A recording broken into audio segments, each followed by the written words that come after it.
当我们吃太多精致的碳水化合物或糖分，血糖会一下子飙高，让胰岛素拼命工作。长期血糖不稳，可能会让身体出现很多问题，比如疲劳、变胖，甚至提高慢性病风险。那要怎么稳稳地控制血糖呢？这里有4个控糖必知的方法，一起来看看。第一招，低 GI 和低 GL 饮食，让血糖升得慢一点。常听到升糖指数 GI 这个词，其实它就是指一种食物吃下去后，血糖上升的速度。数字越高，就代表升得越快，数字越低，血糖就升得比较慢。什么是低 GI 食物？像荞麦、藜麦、薏仁这些，就是 GI 值约在55以下的低 GI 食物，它们释放糖分比较慢，能帮助血糖更稳定，不会一下子飙高。高 GI 的食物要注意。高 GI 食物就是 GI 值约在70以上的食物，像白面包、蛋糕、甜点这些精致淀粉， GI 值都偏高，吃太多很容易让血糖一下子冲上去，导致胰岛素分泌太多，甚至可能导致血糖突然降得太低。长期下来，也会让胰岛功能越来越疲劳，对健康不利。什么是 GL？ 要看量也要看值。除了 GI， 还有一个指标叫升糖负荷 GL， 它是用来看你一次吃进去的分量会对血糖造成多大影响。计算方式也简单， GL 等于 GI 乘含糖类分量除以100。如白饭 GI 值84，吃了1/4碗白饭含有15公克糖，那 GL 等于84乘15除以100等于 12.6， 这属于中等范围。GL 超过20被视为高 GL， 11至19为中 GL， 低于10则为低 GL。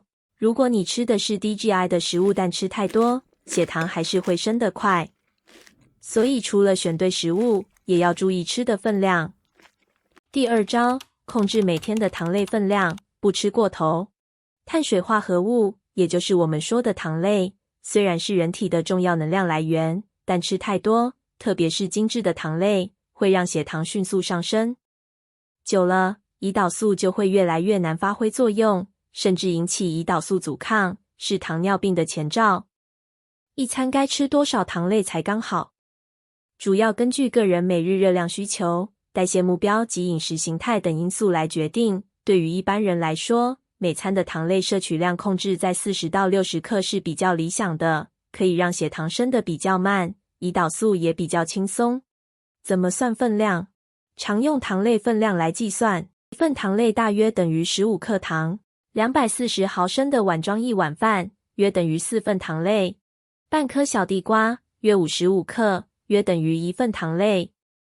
想控制血糖的话，记得减少精致糖类的摄取，像是白面包、泡面、蛋糕、饼干等，改吃比较天然、原形的全谷类或豆类，效果会好很多哦。第三招，吃饭也有顺序，血糖更稳定。有研究发现，吃饭的顺序会影响血糖变化，只要顺序对了，血糖就不容易一下子冲太高。最理想的吃法是，先吃蔬菜，蔬菜富含膳食纤维，尤其是水溶性纤维，能够延缓糖分的吸收。像绿叶菜、花椰菜、高丽菜都是不错的选择。再吃蛋白质，像鸡胸肉、青鱼、黑豆这些，消化时间比较久，能延后胃排空速度，让血糖升得慢一点。最后才吃淀粉类食物，像米饭、地瓜、南瓜等这类淀粉，最后吃可以降低餐后血糖飙升的风险，记得也要适量。第四招，多吃膳食纤维，帮助延缓血糖上升。膳食纤维对血糖控制有很大的帮助，特别是水溶性纤维，它在肠道里会吸水膨胀，变成像果冻一样的状态，能拖慢糖分吸收速度。